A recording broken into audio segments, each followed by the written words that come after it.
തിരുവചനം തിരുവചനം. ഈശോയിൽ പ്രിയപ്പെട്ട സഹോദരങ്ങളെ,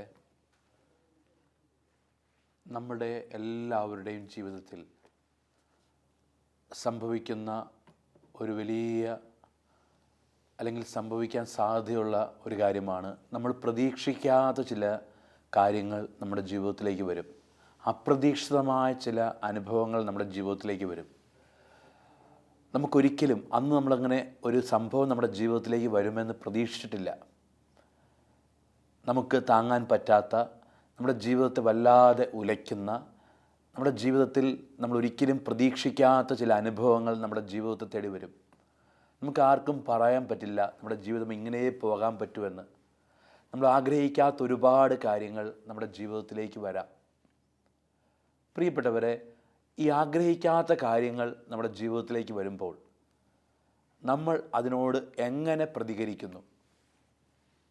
നമ്മളുടെ ജീവിതത്തിൽ നമ്മൾ പ്രതീക്ഷിക്കാത്ത, ഒരിക്കലും സംഭവിക്കില്ല എന്ന് നമ്മൾ ചിന്തിച്ചിരുന്ന, നമുക്ക് ഒരിക്കലും വരരുതേ എന്ന് നമ്മൾ ആഗ്രഹിച്ചിരുന്ന ചില കാര്യങ്ങൾ നമ്മുടെ ജീവിതത്തിലേക്ക് അപ്രതീക്ഷിതമായിട്ട് വരുന്നു. ഈ അപ്രതീക്ഷിതമായിട്ട് വരുന്ന കാര്യങ്ങൾ നമ്മുടെ ജീവിതത്തിൽ ദൈവം അനുവദിക്കുന്നതായിരിക്കും.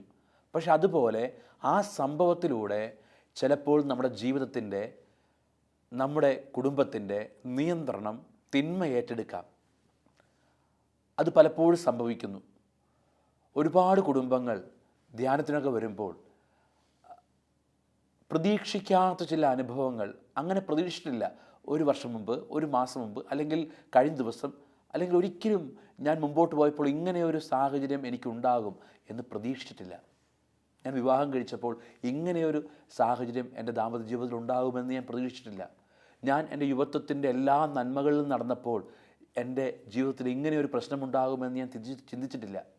എൻ്റെ വരുമാന മാർഗം, സാമ്പത്തിക മേഖല കുഴപ്പമില്ലാതെ പോയിക്കൊണ്ടിരുന്നപ്പോൾ ഒരിക്കലും ഇങ്ങനെയൊരു തകർച്ച ഞാൻ പ്രതീക്ഷിച്ചില്ലായിരുന്നു.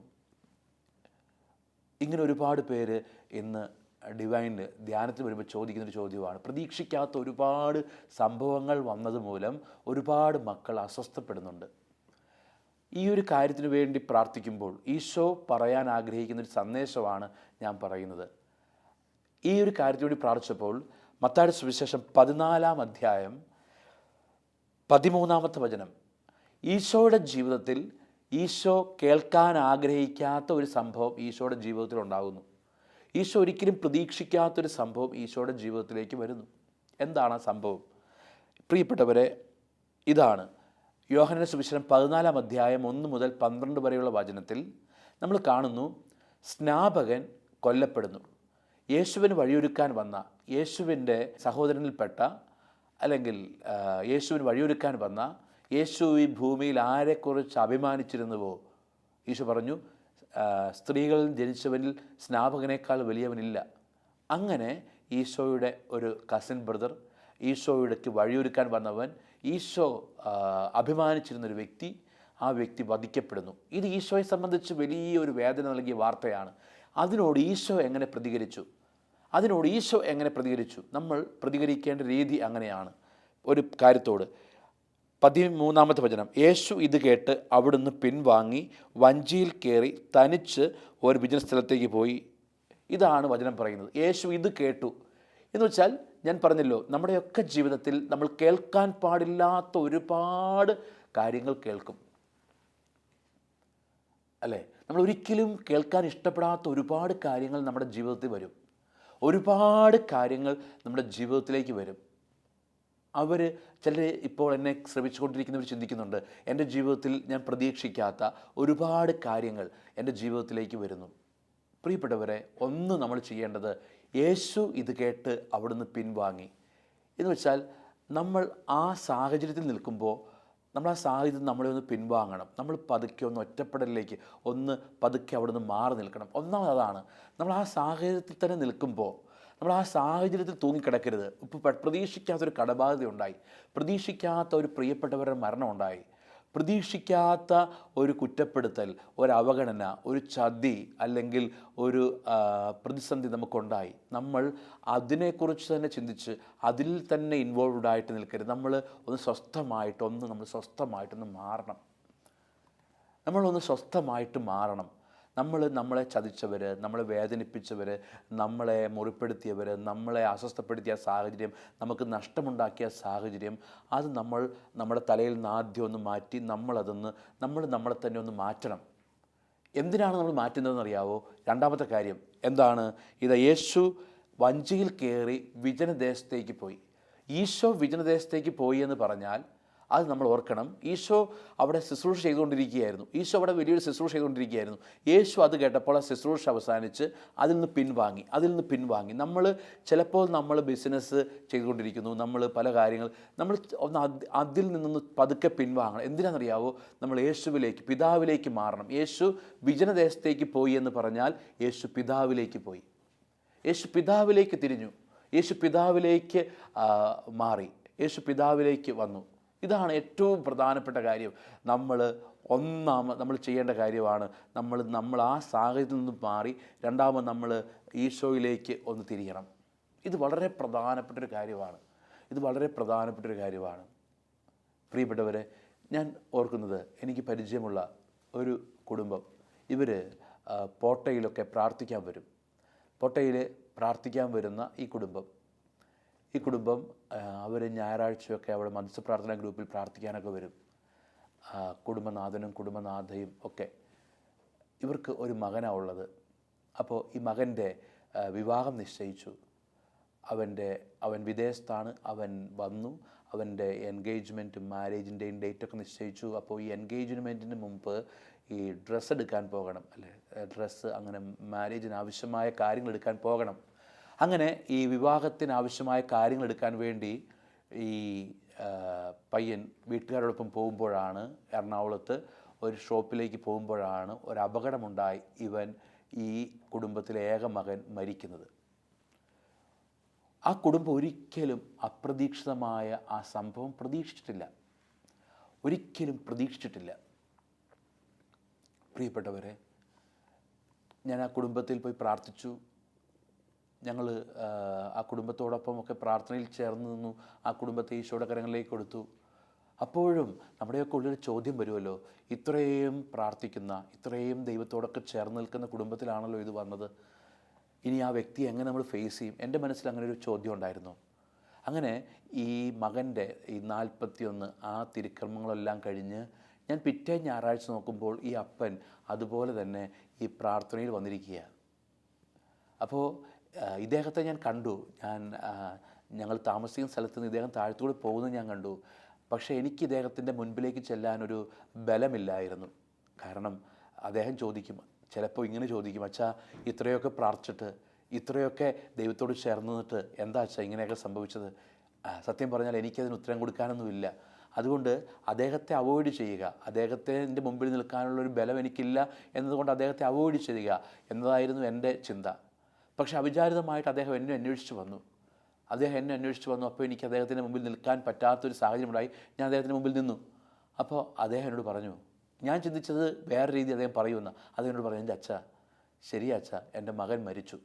പക്ഷേ എനിക്കൊരു കാര്യം അറിയാം അച്ഛാ, ഞാൻ ഇത്രയും പ്രാർത്ഥനയിൽ നിന്നതുകൊണ്ടാണ്, ഇത്രയും ദൈവത്തോടു കൂടെ നിന്നതുകൊണ്ടാണ് എനിക്ക് സ്വീകരിക്കാൻ പറ്റിയത്. ഇല്ലെങ്കിൽ ഞങ്ങൾ തകർന്നു പോയേനെ അച്ഛാ. ഞങ്ങൾ ദൈവത്തോടൊപ്പം നിന്നതുകൊണ്ടാണ് ഞങ്ങൾക്ക് സ്വീകരിക്കാൻ പറ്റിയത്. എനിക്ക് പരിചയമുള്ള മറ്റൊരു കുടുംബം, ആ കുടുംബം വിദേശത്ത് ജോലി ചെയ്തിരുന്നു. അവർ നാട്ടിൽ വന്ന് കുഴപ്പമില്ലാത്ത ബിസിനസ്, നല്ല രീതിയിൽ പോകുന്ന ബിസിനസ്, സ്റ്റാഫുണ്ട്. അതുപോലെ തന്നെ അവർക്ക് കടയുണ്ട്, ഷോപ്പുണ്ട്. അങ്ങനെ കുഴപ്പമില്ലാതെ പോകുന്ന ബിസിനസ്. അപ്പോൾ ഇങ്ങനെ കുഴപ്പമില്ലാതെ പോയിക്കൊണ്ടിരിക്കുമ്പോൾ നമ്മളെല്ലാവരും അങ്ങനെ അങ്ങേയറ്റം പ്രാർത്ഥിക്കുന്ന, ദേവാലയത്തോടൊക്കെ ചേർന്ന് നിൽക്കുന്ന, ദൈവകാര്യങ്ങളിലൊക്കെ അങ്ങേയറ്റം മുൻഗണന കൊടുക്കുന്നൊരു കുടുംബമാട്ടോ. അപ്പോൾ ഈ കുടുംബം കഴിഞ്ഞ ദിവസം ധ്യാനത്തിന് വന്നു. അപ്രതീക്ഷിതമായ ഒരു വലിയ ഒരു ബിസിനസ്സിൽ വന്ന ഒരു തെറ്റ് അല്ലെങ്കിൽ ഒരു അശ്രദ്ധ ഒരു വലിയ ബാധ്യതയിലേക്ക് കുടുംബത്തെ എത്തിച്ചു. അപ്പോൾ ഈ കുടുംബം എൻ്റെ മുമ്പിൽ വന്ന് പറഞ്ഞൊരു കാര്യമുണ്ട്, അച്ഛാ ഞങ്ങൾ ഒരിക്കലും എക്സ്പെക്റ്റ് ചെയ്തിരുന്നില്ല ഇങ്ങനൊരു സാഹചര്യം. ഇങ്ങനൊരു സാഹചര്യം ഞങ്ങൾ ഒരിക്കലും പ്രതീക്ഷിച്ചിരുന്നില്ല.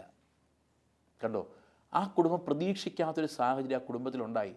അവർ അങ്ങേയറ്റം അവർ പറഞ്ഞു, ഞങ്ങൾക്ക് എല്ലാവർക്കും എല്ലാം കൊടുത്തേ ശീലമുള്ളൂ. ശരി, എനിക്കറിയാം, അവർക്ക് എല്ലാവരേക്കും കൊടുത്തേ ശീലമുള്ളൂ.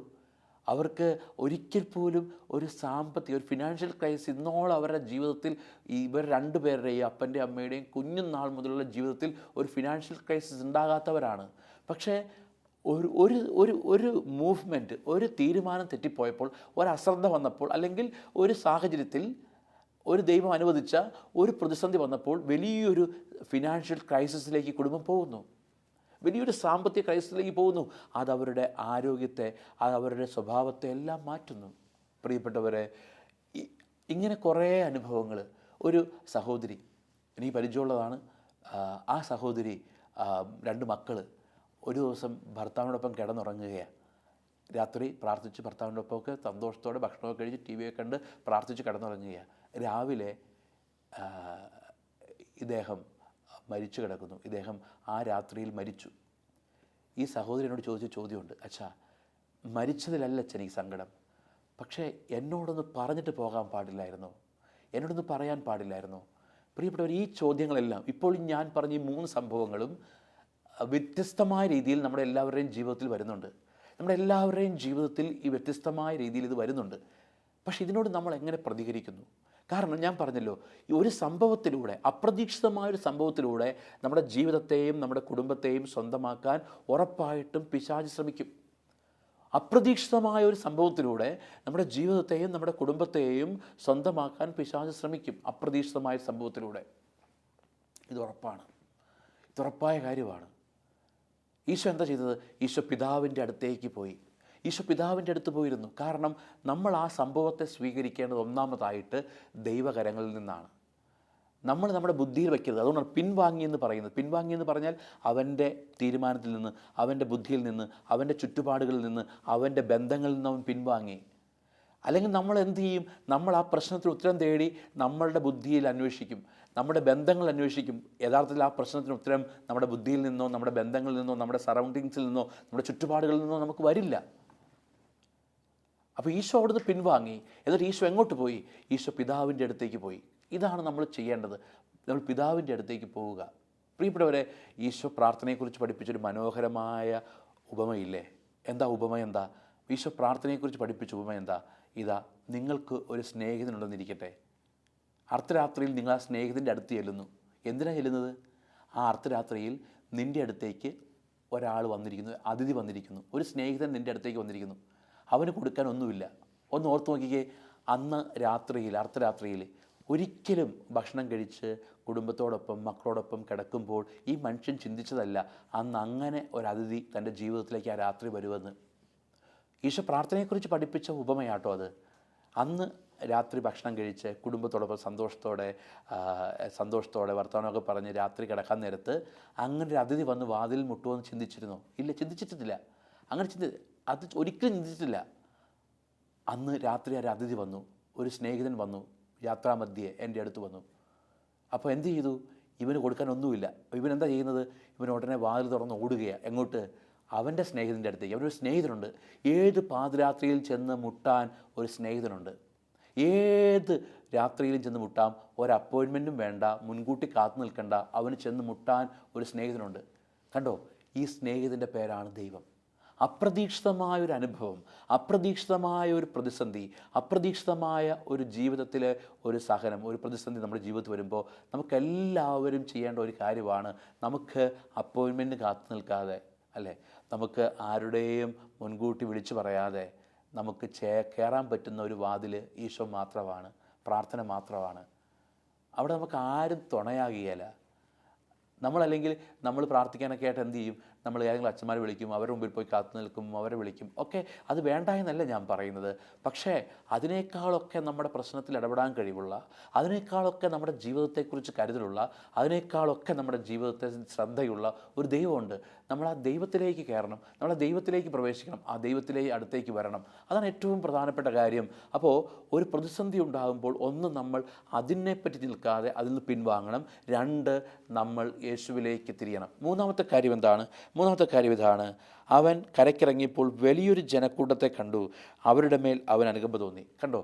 എന്ന് വെച്ചാൽ നമ്മൾക്ക് മുമ്പിൽ നമ്മളുടെ ചുറ്റുമുള്ള പ്രതിസന്ധികളൊന്നും മാറുന്നില്ല, നമ്മൾ ചെയ്യേണ്ട ഉത്തരവാദിത്തങ്ങളൊന്നും മാറുന്നില്ല. അവൻ ചുറ്റുമുള്ള ജനത്തെ കണ്ടു. ഇതുപോലെ ഒരു കുടുംബനാഥൻ്റെ ജീവിതത്തിൽ ഒരു സാമ്പത്തിക കടബാധ്യത വരുമ്പോൾ, ഒരു കുടുംബത്തിൽ ഒരു പ്രിയപ്പെട്ട ഒരാൾ വേർപെടുമ്പോൾ നമ്മുടെ ഉത്തരവാദിത്തങ്ങളൊന്നും മാറുന്നില്ല. പക്ഷെ നമുക്കെന്ത് സംഭവിക്കും? നമ്മൾ ആ ദൈവാനുഭവത്തിലല്ലെങ്കിൽ നമ്മൾ പ്രിയപ്പെട്ടവരെ ആ ഉത്തരവാദിത്തങ്ങളിൽ നിന്ന് മാറും. നമുക്ക് അതിൽ നിന്ന് മാറേണ്ടി വരും. യേശു എന്താ ചെയ്തത്? യേശു കരയ്ക്കിറങ്ങിയപ്പോൾ എന്ത് സംഭവിച്ചു? യേശു ഇതിനെല്ലാം ഒഴിവാക്കി പോയതാണ് കേട്ടോ. ഈശോ ഈ ജനക്കൂട്ടത്തെ എല്ലാം ഒഴിവാക്കി പോയതാണ്. അപ്പോൾ എന്ത് സംഭവിച്ചു? ചുറ്റും ഈ ജനക്കൂട്ടം വന്നു. അപ്പോൾ നമ്മൾ ഓർക്കേണ്ട കാര്യം, ഒരു പ്രതിസന്ധി നമ്മളിൽ വരുമ്പോൾ ദൈവം ഏൽപ്പിച്ച ചില ഉത്തരവാദിത്തങ്ങൾ നമ്മൾ മാറാൻ പാടില്ല എന്നതും കൂടിയുണ്ട്, അല്ലേ? ഈശോയ്ക്ക് എന്ത് തോന്നി? അനുകമ്പ തോന്നി. നമ്മൾ ഓർത്ത് നോക്കിക്കേ, നമ്മുടെ ജീവിതത്തിൽ പ്രതീക്ഷിക്കാത്തൊരു സാമ്പത്തിക കടബാധ്യത വരുമ്പോൾ, പ്രതീക്ഷിക്കാത്തൊരു തകർച്ച വരുമ്പോൾ നമ്മൾ മറ്റുള്ളവരോട് എങ്ങനെയാണ് ബന്ധപ്പെടുന്നത്? നമ്മൾ മറ്റുള്ളവരോട് പ്രതികരിക്കുന്ന രീതി എന്താ? നമ്മൾ മറ്റുള്ളവരോട് എങ്ങനെ പ്രതികരിക്കുന്നു? ഇത് വളരെ പ്രധാനപ്പെട്ടൊരു കാര്യമാണ്. ഒരുപാട് പേര് അല്ലേ പറയും, ചില ഭാര്യമാർ പറയും, അച്ഛാ എൻ്റെ ഭർത്താവ് എന്നോട് എത്രയും മോശമായിട്ടാണ് പെരുമാറുന്നത്. അപ്പോൾ ഭർത്താവിനൊരു കാരണമുണ്ട്. അച്ഛാ ഇപ്പോൾ ഞാൻ പോകുന്ന ക്രൈസിസ് അതിന് മാത്രം എൻ്റെ തലയ്ക്ക്, എൻ്റെ ജീവിതത്തിൽ അത്രയും സ്ട്രെസ്സുള്ളതാണ്, അത്രയും ബുദ്ധിമുട്ടാണ് അച്ഛാ. അപ്പോഴെങ്ങനെ ഞാൻ കണ്ടോ? അപ്പോൾ എനിക്ക് എൻ്റെ ഭാര്യയെ സ്നേഹിക്കാൻ പറ്റുന്നില്ല. അപ്പോൾ പിള്ളേർ പറയും, ഞങ്ങളുടെ കാര്യത്തിലൊന്നും പപ്പ ശ്രദ്ധിക്കുന്നില്ല. ഓക്കെ, കണ്ടോ, നോക്കിയേ, അവിടെ പപ്പ ദേഷ്യപ്പെടുന്നു, പപ്പ എപ്പോഴും വഴക്ക് പറയും. ഇപ്പോൾ പപ്പ എപ്പോഴും വഴക്കാണ് പറയുന്നത്, ഇപ്പോൾ എപ്പോഴും ദേഷ്യപ്പെടുകയും ഞങ്ങളെ സ്നേഹിക്കുന്നില്ല. കണ്ടോ? അദ്ദേഹത്തിൻ്റെ ജീവിതത്തിൽ പ്രശ്നമുണ്ട്. അദ്ദേഹം പ്രതീക്ഷിക്കാത്തൊരു പ്രശ്നം അദ്ദേഹത്തിൻ്റെ ഉള്ളിൽ വന്നപ്പോൾ അദ്ദേഹത്തിൻ്റെ ജീവിതത്തിൽ സംഭവിക്കുന്നത് കണ്ടോ? അദ്ദേഹം അടുത്ത് നിൽക്കുന്നവർക്ക് കൊടുക്കുന്നത്, ഭാര്യയ്ക്ക് കൊടുക്കുന്നത്, മക്കൾക്ക് കൊടുക്കുന്നത് മുറിവാണ്. ഇത് നമ്മുടെ എല്ലാവരുടെയും ജീവിതത്തിലുണ്ട്. നമ്മുടെ ജീവിതത്തിൽ ചിലപ്പോൾ ഒരു ജീവിത പങ്കാളിയുടെ ഒരു വേർപാടായിരിക്കാം. ഓർക്കുക, അവിടെ നമ്മുടെ സ്നേഹം കിട്ടേണ്ട, നമ്മുടെ കരുതൽ കിട്ടേണ്ട, നമ്മുടെ ശ്രദ്ധ കിട്ടേണ്ട മക്കളുണ്ട്. പക്ഷേ ഈ വേർപാടിൻ്റെ പേരിൽ ഞാൻ അതിലേക്ക് നിൽക്കുമ്പോൾ അത് എന്നിൽ ഹീൽ ചെയ്യപ്പെട്ടിട്ടില്ലെങ്കിൽ, അതെന്നിൽ സുഖപ്പെട്ടിട്ടില്ലെങ്കിൽ, നമ്മൾ ഓർക്കുക, നമുക്ക് ആ മക്കൾക്ക് കൊടുക്കേണ്ട സ്നേഹം, കരുതൽ കൊടുക്കാൻ പറ്റുമോ? നമ്മുടെ ജീവിതത്തെ ആര് പിടിച്ചു നിർത്തും? നമ്മുടെ ജീവിതത്തെ ഉറപ്പായിട്ടും തിന്മ പിടിച്ചു നിർത്തും. നമ്മുടെ ജീവിതത്തെ ഉറപ്പായിട്ടും തിന്മ പിടിച്ചു നിർത്തും. നമ്മുടെ ജീവിതം അതിൽ മുഴുകാൻ തുടങ്ങും. പ്രിയപ്പെട്ടവരെ, ഇത് വളരെ പ്രധാനപ്പെട്ട ഒരു വസ്തുതയാണ്, നമ്മൾ മനസ്സിലാക്കേണ്ട ഒരു വസ്തുതയാണ്. നമുക്ക് മറക്കാൻ പറ്റില്ല. ആ സാഹചര്യങ്ങളെ മറന്നുകൊണ്ട് മുമ്പോട്ട് പോകാൻ പറ്റില്ല നമുക്ക്. കാരണം നമ്മൾ ആ സാഹചര്യത്തിലാണ്. പക്ഷേ നമ്മുടെ ചുറ്റുപാടുമുള്ള യേശുവിന് അനുകമ്പ തോന്നിയെന്നാണ് പറയുന്നത്. കണ്ടോ? ഏറ്റവും നല്ല വികാരം വരുന്നു യേശുവിൻ്റെ ഉള്ളിൽ നിന്ന്. നമുക്കെന്താ വരുന്നത്? നമ്മുടെ ഒരു പ്രതിസന്ധിയിൽ നമുക്ക് വരുന്ന വികാരം എന്താ? ഒന്നില്ലെങ്കിൽ ദുഃഖം, ഒന്നില്ലെങ്കിൽ ആകുലത, അതല്ലെങ്കിൽ ടെൻഷൻ, അതല്ലെങ്കിൽ ഭയം, അതല്ലെങ്കിൽ ദേഷ്യം. കണ്ടോ? നമ്മുടെ ഉള്ളിൽ വരുന്ന വികാരങ്ങൾ എന്താ? മറ്റുള്ളവരുടെ ദേഷ്യം, ഉള്ളിലെ നിരാശ, ഉള്ളിലെ ദുഃഖം, ഉള്ളിലെ ആകുലത, ഭയം. കണ്ടോ? നമ്മളെ വലയം ചെയ്യുന്ന, നമ്മളുടെ ജീവിതത്തിലൊരു പ്രതിസന്ധി നമ്മളിൽ കൊണ്ടുവരുന്ന ഭാവമാറ്റം കണ്ടോ? യേശുവിൽ കൊണ്ടുവന്നത് എന്താ?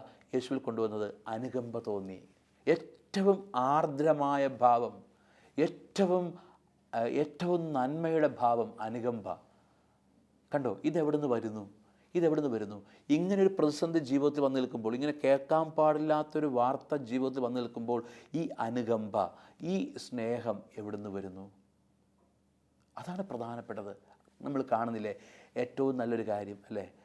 ഈശോയുടെ കുരിശിൻ്റെ വഴിയിൽ 8-ാം സ്ഥലത്ത്, അല്ലേ, ഈശോ ഇതാ ആ സ്ത്രീകളെയും കുഞ്ഞുങ്ങളെയും ആശ്വസിപ്പിക്കുന്നു. നിങ്ങളെയും നിൻ്റെ മക്കളെയും ഓർത്ത് കരയുക. ഈശോയെ അവർ ആശ്വസിപ്പിക്കുക. അവർ കണ്ണീർ വാർത്ത് നിൽക്കുമ്പോൾ ഈശോ കുരിശിൻ്റെ വഴിയില്ല, അല്ലേ? ഈശോ അതുമാത്രം വേദനയാണ്.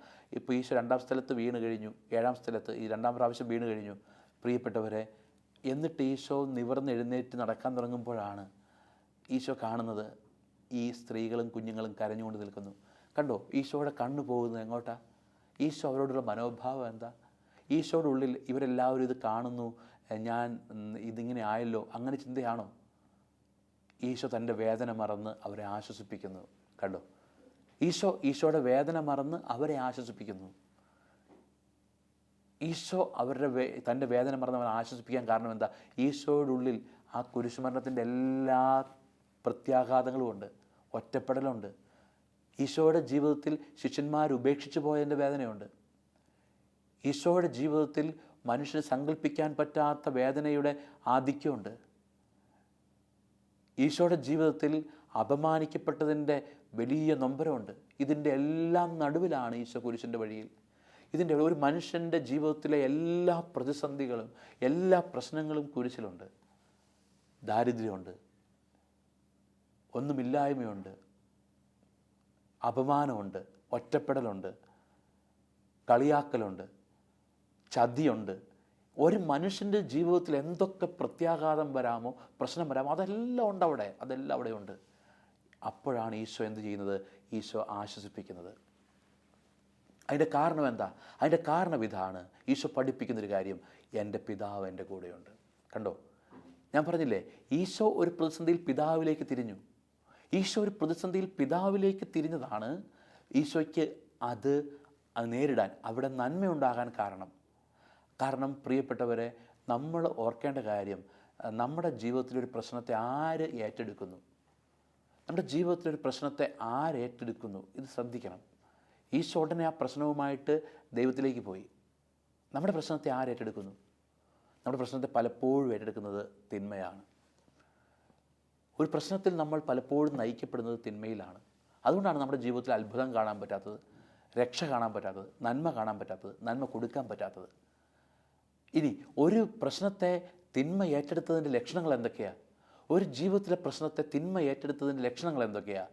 ഒന്നാമത്തെ ലക്ഷണം ഇതാണ്: ആ വ്യക്തിക്ക് ദുഃഖം, ആ വ്യക്തിക്ക് പിന്നെ നിരാശ, ആ വ്യക്തിക്ക് ആകുലത, ആ വ്യക്തിക്ക് ഭയം. കണ്ടോ, തിന്മ ഏറ്റെടുത്തതിൻ്റെ ലക്ഷണങ്ങൾ ഇതൊക്കെയാണ്. എന്നാൽ പ്രിയപ്പെട്ടവരെ, നമ്മുടെ ജീവിതത്തിലെ ഒരു പ്രശ്നത്തെ ദൈവത്തിലേൽപ്പിക്കുമ്പോൾ, ദൈവം ഏറ്റെടുക്കുമ്പോൾ അവിടെ വരുന്നതാണ് അനുകമ്പ. ഇനി അടുത്തൊരു കാര്യം കൂടി വരും. എന്താണ് അടുത്ത കാര്യം? അവരുടെ അനുകമ്പ തോന്നി. അടുത്ത വചനം: അവരുടെ ഇടയിലെ രോഗികളെ അവൻ സുഖപ്പെടുത്തി. സായാഹ്നമായപ്പോൾ ശിഷ്യന്മാർ അവനെ സമീപിച്ചു. അത് കഴിയുമ്പോൾ എന്ത് സംഭവിക്കുന്നു? ഈശോ അവർക്ക് അപ്പവും മത്സ്യവും വർദ്ധിപ്പിച്ചു കൊടുക്കുന്നു. കണ്ടോ, അത്ഭുതങ്ങൾ സംഭവിക്കുന്നു. പിന്നെ അത്ഭുതങ്ങളുടെ പെരുമഴയാണ് അവിടെ. അത്ഭുതങ്ങളുടെ പെരുമഴയാണ്. എന്തുകൊണ്ടാണ് അത്ഭുതങ്ങളുടെ പെരുമഴ സംഭവിച്ചെന്നറിയാവോ? നമ്മളൊരു പ്രശ്നത്തെ എടുക്കേണ്ട രീതിയിൽ എടുക്കണം. നമ്മൾ പ്രശ്നത്തെ എടുക്കേണ്ട രീതിയിൽ എടുത്താൽ അവിടെ അത്ഭുതങ്ങൾ നടക്കും, അവിടെ സൗഖ്യങ്ങൾ നടക്കും, അവിടെ വലിയ കൃപകൾ ഒഴുകും. ഒരു പ്രശ്നത്തെ നമ്മൾ എടുക്കേണ്ട രീതിയിൽ എടുക്കണം.